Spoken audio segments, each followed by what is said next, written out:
दोस्तों इसमें देखेंगे पॉलिटिकल साइंस का महत्वपूर्ण क्वेश्चन जो आपको परीक्षा में बार बार देखने को मिलता है और पिछले साल पूछा गया कुछ क्वेश्चन इस वीडियो में देखेंगे। पहला है गुट निरपेक्ष आंदोलन नाम क्या है। तो गुट निरपेक्ष आंदोलन उन देशों का संगठन है जो शीत युद्ध के दौरान अमेरिका और सोवियत संघ के किसी गुट में शामिल नहीं हुए थे। इसका उद्देश्य विश्व शांति और स्वतंत्र विदेश नीति को बढ़ावा देना था। ये जब शुरू में बेलग्रेड में हुआ था 1961 में, तो आइए उसका चित्र देखते हैं। और यही चित्र है कि देख लीजिए, इसमें जैसे हुआ था कि जैसे मान लीजिए इस तरफ अमेरिका है और इस तरफ आपको मिल रहा एक और कि रूस, सोवियत संघ पहले रूस के नाम से जाना जाता है।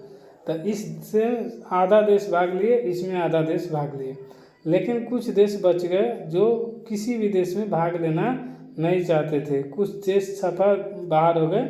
तो इस देश से जो भाग गए, मतलब कि भाग ही नहीं लिए, ना अमेरिका तरफ गए ना सोवियत संघ तरफ गए, तो उसी देश को एक गुट निरपेक्ष शिखर सम्मेलन कहा जाता है। और ये सबसे पहले कहाँ हुआ था? तो बेलग्रेड में हुआ था। इसी का देख लीजिए। दूसरा अब ये देखते हैं, शीत युद्ध से आप क्या समझते हैं। तो शीत युद्ध से आप क्या समझते हैं? द्वितीय विश्व युद्ध के बाद अमेरिका और सोवियत संघ के बीच वैचारिक राजनीति तथा सैन्य प्रतिस्पर्धा को शीत युद्ध कहा जाता है। इसमें प्रत्यक्ष युद्ध नहीं हुआ था, यानी दो देश किसी तीसरे पार्टी को लड़ा रहे थे। जैसे अमेरिका में आज भी एक खासियत है कि हमेशा किसी न किसी दूसरे देश से, जैसे अमेरिका को, यूक्रेन को अमेरिका पूरा हथियार पहुंचाता है और रूस से लड़ने के लिए कहता है, और रूस संगे लड़ रहा था। कई साल से युद्ध चल भी रहा है। युद्ध खत्म कर देना इतना आसान नहीं है। जैसे मान लीजिए किसी में आर्थिक ज्ञान दे देते हैं भले कि युद्ध कर लेना, जैसे कहते हैं भारत के लोग को कि पाकिस्तान को कब्जा कर लीजिए, जम्मू कश्मीर को कब्जा कर लीजिए। जम्मू कश्मीर भारत में अंदर इतना गद्दार बैठे हैं कि इतना जल्दी अपने गद्दार को पहले ख़त्म नहीं करेंगे तो फिर पाकिस्तान को हम कैसे कब्जा कर लेंगे। और जम्मू कश्मीर को पाक ऑक्यूपाइड कश्मीर POK कहा जाता है, तो उसको हम लेने का इतना आसान नहीं, क्योंकि उसके साथ बहुत सारे देश होंगे। इसलिए आजकल किसी भी देश को हल्के में लेना ठीक नहीं होता है। शीत युद्ध का सीधा एक ही मतलब अर्थ समझ लीजिए कि 1945 से 91 तक जब ये द्वितीय विश्व युद्ध खत्म हुआ था तो ये स्टार्ट हुआ था। और इस स्टार्ट होने का मतलब था कि जो एक तरफ सोवियत संघ था और एक तरफ अमेरिका था, उस वक्त दोनों देश पावर कंट्रोल, मतलब कि दोनों देश विश्व में महत्वपूर्ण आर्थिक शक्ति, मतलब कि बहुत धनवान व्यक्ति होते थे। ये वाला दोनों देश, एक अमेरिका और एक रूस। तो अमेरिका का उस वक्त रूस का नाम था सोवियत संघ, USSR, और उसके बाद जब टूटा तो उसके नाम पड़ा था द्वितीय विश्व युद्ध के बाद सोवियत संघ। तो अमेरिका ने कुछ देश पड़ोसी रूस के झगड़ा लगाने के लिए कहा कि हम पूरा हथियार देंगे, तुम लड़ो। इसी प्रकार रूस ने भी चाल चली कि तुम लड़ो, हम पूरा हथियार देंगे। तो ऐसे करते करते दोनों देश साथ में लड़ रहे थे। इसी को हम शीत युद्ध कहते हैं। पंचशील समझौता, दो सिद्धांत लिखिए। पंचशील समझौता पहले जान लीजिए कब हुआ था। तो पंचशील समझौता 29 अप्रैल 1954 को भारत और चीन के बीच हुआ था। और इस वक्त के थे तो यहाँ के प्रधानमंत्री थे पंडित जवाहरलाल नेहरू, और इनसे कुछ गलती हुआ था। लेकिन इसमें दो सिद्धांत लिखिए। एक दूसरे का क्षेत्रीय अखंडता और संप्रभुता को समान करना, एक दूसरे के आंतरिक मामले में हस्तक्षेप करना। यानी कहा गया था कि अपनी अपनी मातृभूमि को एकता बनाए रखेंगे और मिलजुल कर रहेंगे। दूसरा कहा था कि आंतरिक मामला हम दोनों को, आंतरिक मामला जो होगा कोई हस्तक्षेप दूसरा न करेगा, अपने में बैठ के कर लेंगे। लेकिन चीन तो गद्दार हैं और उससे चीन गद्दार हुआ तो पंचशील समझौता अपने फायदे के लिए किया था। देखिए यहाँ पर लिखा है पंचशील समझौता। और यहाँ पर भारत ने उस वक्त प्रधानमंत्री थे पंडित जवाहरलाल नेहरू, और वहाँ के राष्ट्रपति थे चाइना के, और एक है हिंदी चीनी त्रिविध भाई भाई। लेकिन एक गलती हुआ था यहाँ के महाराज प्रधानमंत्री से। क्या हुआ था? पंचशील समझौता 29 अप्रैल 1954 को हुआ था। तो इसमें कहा गया था कि हम किसी दूसरे देश में हस्तक्षेप नहीं करेंगे, दूसरे देश का समझौता करेंगे तो अपने में कर लेंगे। लेकिन उसी वक्त इन्होंने वीटो मिला था भारत को, तो ये जाकर चाइना को दे दिए थे ये प्रधानमंत्री पंडित जवाहरलाल नेहरू, और कुछ हिस्सा भी जाकर उन्हें दे दिए थे। ज़मीन भी 100 बीघा से लगभग दे दिए थे। और भारत तिब्बत को भारत के मानते थे कि बीच में बाउंड्री है, लेकिन चाइना ने 2010-11 में तिब्बत को ही निकल गया, यानी तिब्बत पर पूरा कब्जा कर लिया। अब अरुणाचल प्रदेश को भी बोलता है कि भारत का हिस्सा नहीं, ये चाइना का हिस्सा है। तो इसलिए भारत को इस गलती से सीख लेना चाहिए। प्रधानमंत्री कोई भी हो, अपने देश के साथ समझौता नहीं करना चाहिए। अगर पंडित जवाहरलाल नेहरू वीटो ना दिए होते तो आज भारत की दुर्दशा न होती और ये भारत का बहुत ताकतवर रहता। विदेश नीति का अर्थ बताइए। विदेश नीति का अर्थ बताइए। किसी देश द्वारा अन्य देशों के साथ संबंध स्थापित करने में अपने राष्ट्रीय हित की रक्षा के लिए अपनाई गई नीति को विदेश नीति कहते हैं। सिंपल सी भाषा ऐसे समझेंगे कि अगर मान लीजिए हम किसी देश के साथ व्यापार कर रहे हैं तो हमारे पास जो कमी है, मान लीजिए हमारे पास अभी यूरिया की कमी है तो हम किसी देश से खरीदते हैं, तो देखेंगे किस देश से हमें सस्ता मिल रहा है, उसी देश से खरीदेंगे और हमारे लाने में भी नज़दीक हो, तो उसी को कहते हैं विदेश नीति। अपने पक्ष यानी अन्य देशों के राष्ट्रीय हित में अपने फायदा के लिए करना। 5 क्वेश्चन है। शिमला समझौता क्या था? सबसे वीवीआई क्वेश्चन है और इसे पढ़ लीजिए। शिमला समझौता 1972 में हुआ था भारत और पाकिस्तान के बीच। समझौता शिमला समझौता कहलाता है। इसका उद्देश्य दोनों देश के बीच शांति और सहयोग स्थापित करना। और उस वक्त शिमला समझौता के चित्र देख लीजिए एक बार।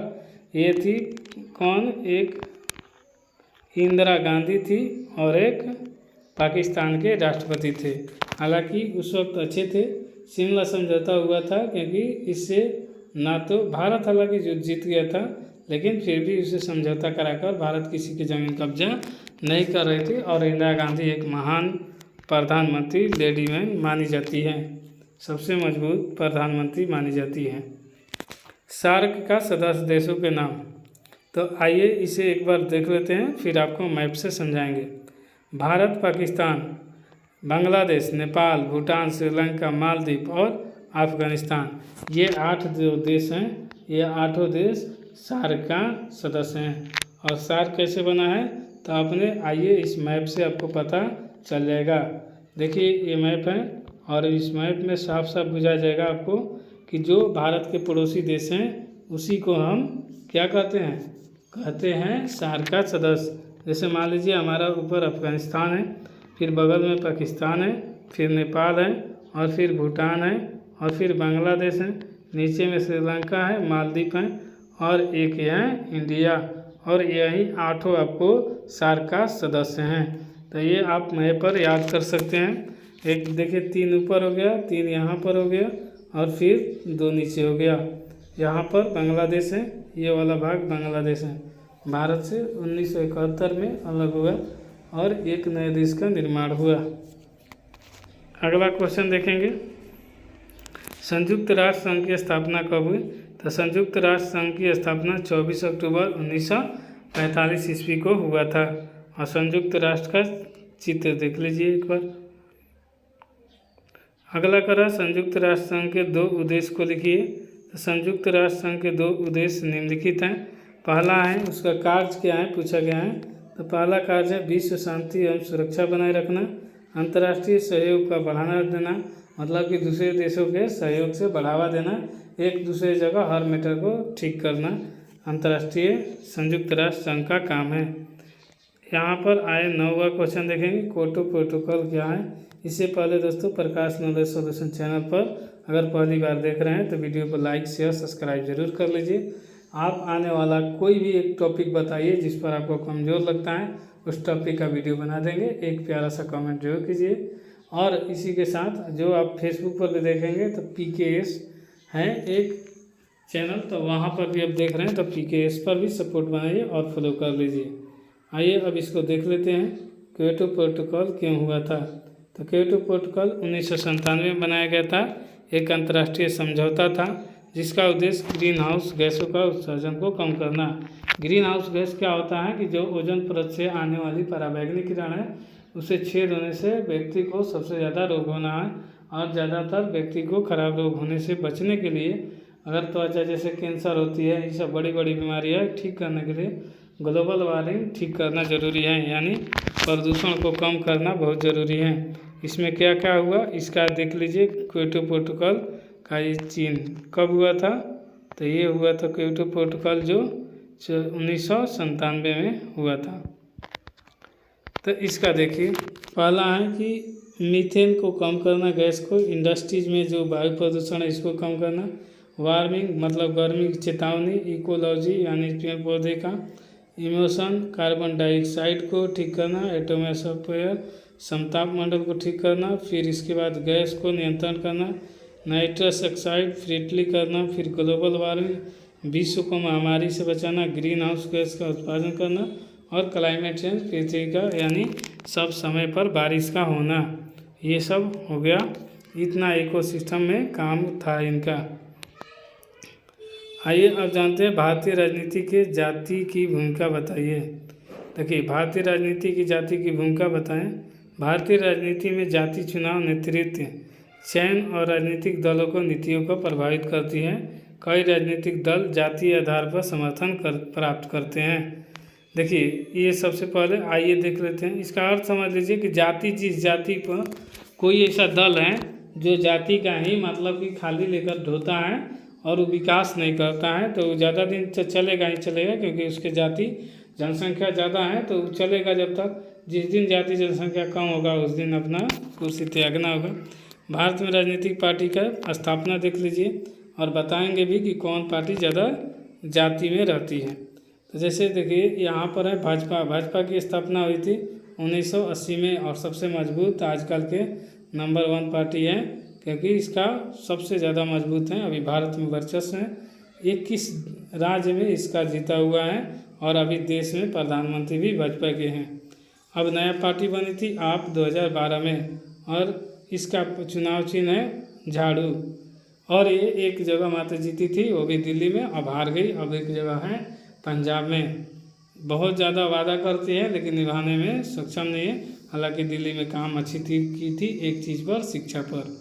कांग्रेस 1885 में, और हाथ का पंजा। मौजूदा समय में स्थिति इतना खराब है कि 4 से 5 राज्य में जीत रही है। सबसे पुरानी पार्टी है, सबसे दुर्दशा खराब है, क्योंकि ये खाली इसको कांग्रेस को जाति चाहिए मुस्लिम, बस इसको धर्म से भेदभाव है, हिंदू के साथ भेदभाव करता है। और बाकी ऐसा पार्टी है कि एकदम मुस्लिम को बहुत करता है लेकिन हिंदू को साफा दे के जलता है, इसलिए इसकी स्थिति आज खराब हुई है। जो पार्टी जाति के आधार पर कर रही है उसका स्थिति खराब कभी ना कभी होना है। बसपा है, और ये कांग्रेस सबसे उम्मीद लगाती है कि सबसे देश में हिंदू मुस्लिम कराता है बीजेपी, लेकिन ये गलत है, क्योंकि आज से नहीं, 1947 में जब ये आज़ादी हुआ तो कांग्रेस ही पार्टी थी, और उसी वक्त से हिंदू मुस्लिम होता है, लेकिन उस वक्त भाजपा नहीं थी। तो अब सोचने वाली बात है कि तब से कौन कर रहा है, तो कांग्रेस ही कर रही है शुरू से। और बसपा है 1984 में, और इसका चुनाव चिन्ह हाथी है। काशी राम ने स्थापना किया था और इसको बनाया था बसपा को। अभी इसका मायावती देखरेख करती है। कांग्रेस के WC बनर्जी ने स्थापना किया था। आम आदमी पार्टी को केजरीवाल ने, और अन्ना हजारे इसका सपोर्ट किए थे, और भाजपा को श्यामा प्रसाद मुखर्जी ने। आज शिवसेना का तीर धनुष, और ये कहाँ पर है शिवसेना है महाराष्ट्र में 1966 में। और सबसे ज़्यादा ये पार्टी करती है कि ये किसी का नहीं होती है पार्टी, ये सबसे ज़्यादा बिहारी से चिड़ी रहती है। शिवसेना महाराष्ट्र में है, और कहती है कि मराठी ना बोलोगे तो मारे जाओगे। एक बार भाषा के दम पर दंगा किया था और बिहारी को भगाया गया था वहाँ से मार के। छठ पर्व के दिन भी यहाँ पर बहुत ज़्यादा अत्याचार हुआ था। और सबसे ज़्यादा जाति वाली पार्टी है तो ये है सपा का मुखिया थे मुलायम सिंह यादव, जो अब नहीं है। इनको संभालते हैं अखिलेश यादव, और यादव का वोट मांगते हैं जाति के नाम पर सबसे ज़्यादा यही।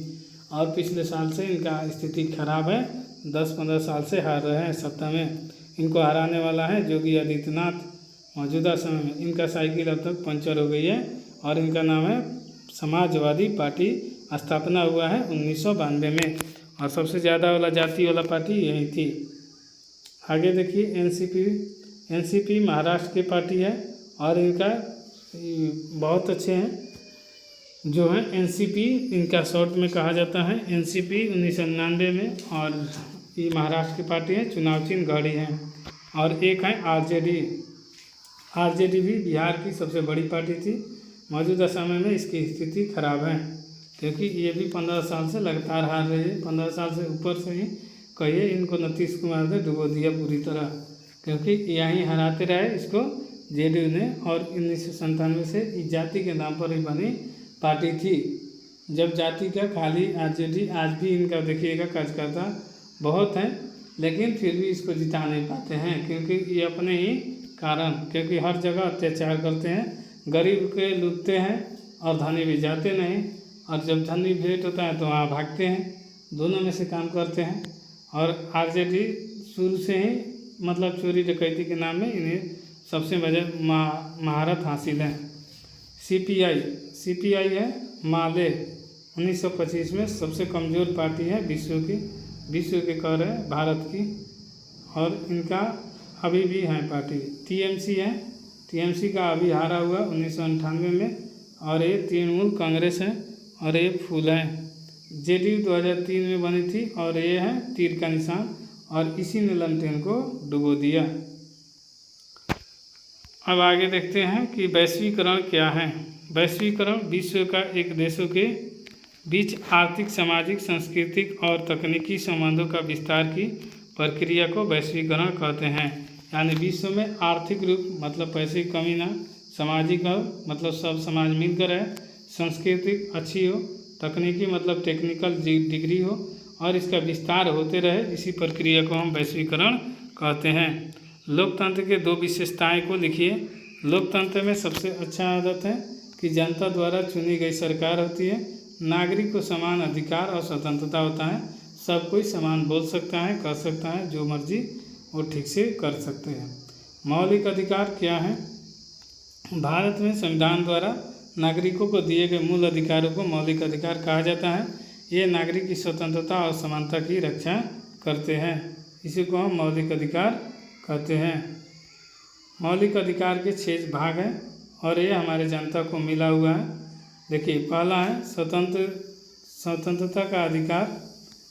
पहला है स्वतंत्रता का अधिकार, दूसरा है शोषण के विरुद्ध अधिकार, संवैधानिक उपचार के अधिकार और सुरक्षा का, शिक्षा का अधिकार और धार्मिक स्वतंत्रता का अधिकार और समानता का अधिकार। मतलब हर कोई के साथ भेदभाव ना हो, स्वतंत्रता सब कोई अच्छी तरह रहे, कोई किसी पर दबाव ना बनाए, शोषण ना करे, गरीब का शोषण ना करे। संवैधानिक उपचार का अधिकार, संविधान में सबको बराबर मान्यता मिले। और शिक्षा का अधिकार, सबको शिक्षा मिले। धार्मिक स्वतंत्रता, हर कोई अपने धर्म निभाने के लिए स्वतंत्र है। समानता का अधिकार मतलब सबको बराबर मिलना चाहिए। अब आगे आता है 14 नंबर, राज्य के नीति निर्देशक तत्व क्या है। राज्य के नीति निर्देशक तत्व संविधान के वे निर्देश हैं जो सरकार को सामाजिक आर्थिक न्याय स्थापित करने के लिए मार्गदर्शन देती है। इसी को हम राज्य के नीति निर्देशक तत्व कहते हैं। इसे 36 से 51 में रखा गया अनुच्छेद भाग 4 में है, ये याद रखिएगा, पूछा जाता है। पंचायती राज व्यवस्था कहाँ है? तो पंचायती राज व्यवस्था क्या है? ग्रामीण क्षेत्रों को स्थानीय स्वशासन व्यवस्था को पंचायती राज व्यवस्था कहते हैं। इसे 73वें संविधान संशोधन 1992 द्वारा संवैधानिक दर्जा दिया गया है। 3 टायर है पंचायती राज, मतलब समझ लीजिए कैसे पंचायती राज संस्था काम करती है। डिस्ट्रिक्ट लेवल है कि मतलब डिस्ट्रिक्ट पंचायत, जिला परिषद, जो जिला परिषद के आते हैं वो डिस्ट्रिक्ट लेवल में आते हैं। दूसरा आते हैं block level, block panchayat, panchayat समिति और मंडल परिषद। और तीसरा में आता है विलेज लेवल, तो इसमें आते हैं विलेज परिषद यानी वार्ड, ग्रामीण पंचायत। ग्राम पंचायत में सब कुछ आ जाते हैं, मुखिया, सरपंच, ये सब आ जाते हैं। तो ये तीनों था किसका? इकोसिस्टम पंचायती राज का। अब इस तरफ हमने 15 क्वेश्चन आपको दे दिया और 15 क्वेश्चन दिया। तो प्रकाश नॉलेज सॉल्यूशन पर अगर पहली बार है तो वीडियो को लाइक शेयर सब्सक्राइब एक बार जरूर कीजिएगा। वीडियो पसंद आए तो लाइक शेयर सब्सक्राइब जरूर कीजिएगा। कोई डाउट होता है तो कमेंट बॉक्स खुला रहता है, कमेंट में अपना सलाह दीजिएगा। अगला टॉपिक बताइएगा किस चीज़ में आपको वीडियो प्रोवाइड किया जाए। इसी के साथ मिलते हैं नेक्स्ट वीडियो में, तब तक के लिए धन्यवाद।